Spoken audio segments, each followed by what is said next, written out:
Corona ತಂದಿಟ್ಟ ಅವಾಂತರ ಒಂದೆರಡಲ್ಲ. ಜನರಿಗೆ ಒಂದೆಡೆ ಆರ್ಥಿಕ ಸಂಕಷ್ಟ, ನಿರುದ್ಯೋಗದ ಸಮಸ್ಯೆಯಾದ್ರೆ ಶಾಲಾ ಮಕ್ಕಳ ಪಾಡುವಂತೂ ಕೇಳೋದೇ ಬೇಡ. ಸ್ಕೂಲ್ಗೆ ಹೋದ್ರೆ ಕೊರೋನಾ ಬರುತ್ತೆ ಅನ್ನೋ ಭಯದಲ್ಲಿ ಸರ್ಕಾರ ಆನ್ಲೈನ್ ಶಿಕ್ಷಣದ ಮೊರೆ ಹೋಗಿದೆ. ಆದ್ರೆ ಆನ್ಲೈನ್ ಶಿಕ್ಷಣ ಕೇಳೋಕೆ ಮಕ್ಕಳು ನೆಟ್ವರ್ಕ್ ಸಮಸ್ಯೆಯನ್ನ ಎದುರಿಸಬೇಕಾದ ಪರಿಸ್ಥಿತಿ ಬಂದಿದೆ. ಸುಳ್ಯ ತಾಲೂಕಿನ ಬಾಳುಗೋಡು ಗ್ರಾಮದ ಹರಿಹರ ಪಲ್ಲತಡ್ಕ ಪಂಚಾಯತ್ ವ್ಯಾಪ್ತಿಯಲ್ಲಿ ನೆಟ್ವರ್ಕ್ ಸಮಸ್ಯೆಯ ಕಾರಣಕ್ಕೆ ವಿದ್ಯಾರ್ಥಿಗಳು ಆನ್ಲೈನ್ ಶಿಕ್ಷಣದಿಂದ ವಂಚಿತರಾಗ್ತಾ ಇದ್ದಾರೆ. ಬಾಳುಗೋಡು ಪ್ರದೇಶದ ಎಲ್ಲಾ ಸ್ಥಳದಲ್ಲಿಯೂ ನೆಟ್ವರ್ಕ್ ಸಮಸ್ಯೆ ಕಾಡ್ತಾ ಇದೆ. ಮಕ್ಕಳು ಆನ್ಲೈನ್ ಪಾಠ ಕೇಳಬೇಕು ಅಂದ್ರೆ ಮರ ಹತ್ತಿ ಬೆಟ್ಟ ಹತ್ತಿ ಕೂರಬೇಕಾದ ಪರಿಸ್ಥಿತಿ ಇದೆ. ಹೀಗಾಗಿ ಸಂಬಂಧಪಟ್ಟ ಅಧಿಕಾರಿಗಳು ನೆಟ್ವರ್ಕ್ ಸಂಪರ್ಕವನ್ನ ಆದಷ್ಟು ಬೇಗ ಕಲ್ಪಿಸಿಕೊಡಬೇಕಾಗಿ ವಿದ್ಯಾರ್ಥಿಗಳು ಮನವಿಯನ್ನ ಮಾಡಿಕೊಂಡಿದ್ದಾರೆ.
ವರ್ಕ್ ಸಿಗುದಿಲ್ಲ. ಹಾಗೆ ಆನ್ಲೈನ್ ಕ್ಲಾಸ್ ಇರುವುದರಿಂದ ನಾವು ಎತ್ತರದ ಪ್ರದೇಶಕ್ಕೆಲ್ಲ ಹೋಗಬೇಕಾಗಿದೆ. ಮತ್ತೆ ಪೇಟೆಗೆ ಹೋಗ್ಲಿಕ್ಕೆ ಸಹ ತುಂಬಾ ಕಷ್ಟ ಆಗ್ತದೆ. ವಾಹನದ ಸೌಲಭ್ಯ ಸಹ ಇರುವುದಿಲ್ಲ. ಮಳೆಯೆಲ್ಲ ಇರುವುದರಿಂದ ಇಲ್ಲಿ ಎತ್ತರದ ಪ್ರದೇಶದಲ್ಲಿ ಬಂದಿರ್ಲಿಕ್ಕೆಲ್ಲ ತುಂಬಾ ಕಷ್ಟ ಆಗ್ತದೆ. ನಮ್ಮ ಗ್ರಾಮ ಮಾತ್ರ ಅಲ್ಲ, ಸುತ್ತಮುತ್ತಲಿನ ಎಲ್ಲ ಗ್ರಾಮಗಳು ಇಂಥ ಕಷ್ಟಗಳನ್ನೆಲ್ಲ ವಿದ್ಯಾರ್ಥಿಗಳು ಎದುರಿಸ್ತಾರೆ. ಮತ್ತೆ ಟವರಿಗೆ ಎಷ್ಟೇ ಪ್ರಯತ್ನ ಮಾಡಿದ್ರು ಅದು ಇನ್ನೂ ಯಾವುದೇ ಪ್ರತಿಫಲ ಕೂಡ ದೊರಕಲಿಲ್ಲ. ಸುಳ್ಯ ತಾಲೂಕಿನ ಬಾಳುಗೋಡು ಗ್ರಾಮದ ನಿವಾಸಿಗಳು ನೆಟ್ವರ್ಕ್ ಸಂತ್ರಸ್ತರು. ಎಲ್ಲ ಕಡೆ ನೆರೆ ಸಂತ್ರಸ್ತರು ಆ ತರ ಮಾತು ಬರುತ್ತೆ. ಗುಡ್ಡಗಾಡು ಕುಸಿತ, ಮಳೆ ಸಂತ್ರಸ್ತರು ಅಂತ. ನಮ್ಮದು ನೆಟ್ವರ್ಕ್ ಸಂತ್ರಸ್ತರು ಇಲ್ಲಿ. ಯಾಕಂದ್ರೆ ಇಷ್ಟು ಮಂದಿ ಮಕ್ಕಳಿದ್ದಾರೆ, ಎಲ್ಲರಿಗೂ ಕ್ಲಾಸ್ ಇದೆ. ಆದ್ರೆ ಇಲ್ಲಿ ಕರೆಂಟ್ ಹೋದಾಗ ನೆಟ್ವರ್ಕ್ ಇರಲ್ಲ. ಎಲ್ಲ ಜನಪ್ರತಿನಿಧಿಗಳಿಗೆ ಬಹಳ ಸಾರಿ ಮನವಿ ಮಾಡಿ ಆಯ್ತು. ಇಲೆಕ್ಷನ್ ಟೈಮಲ್ಲಿ ಬರ್ತಾರೆ, ಆಮೇಲೆ ಈ ಕಡೆ ತಲೆ ಹಾಕಲ್ಲ.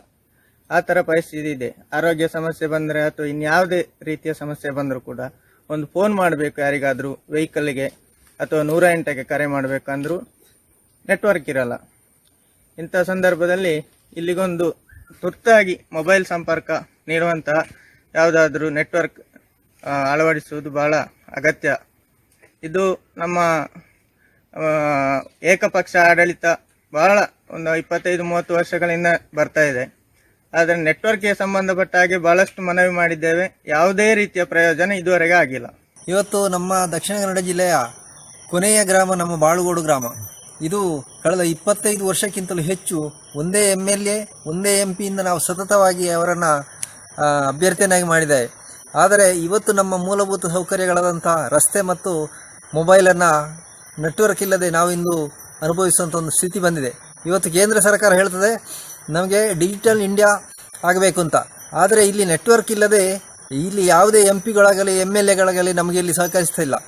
ನಾವು ಇಂದು ನಮ್ಮ 100 ಮಕ್ಕಳು ಗುಡ್ಡದಲ್ಲಿ ಹೋಗಿ ಇವತ್ತು ಮೊಬೈಲಲ್ಲೇ ಶಿಕ್ಷಣವನ್ನು ಕೇಳುವಂಥ ಒಂದು ಅನಿವಾರ್ಯ ಸ್ಥಿತಿ ನಮ್ಮಲ್ಲಿ ಬಂದಿದೆ. ಆದರೆ ಇವರಿಗೆ ಈ ದಪ್ಪ ಚರ್ಮದ ನಮ್ಮ ಈ MP ಇವತ್ತು ರಾಜ್ಯಾಧ್ಯಕ್ಷರಾಗಿದ್ದಾರೆ.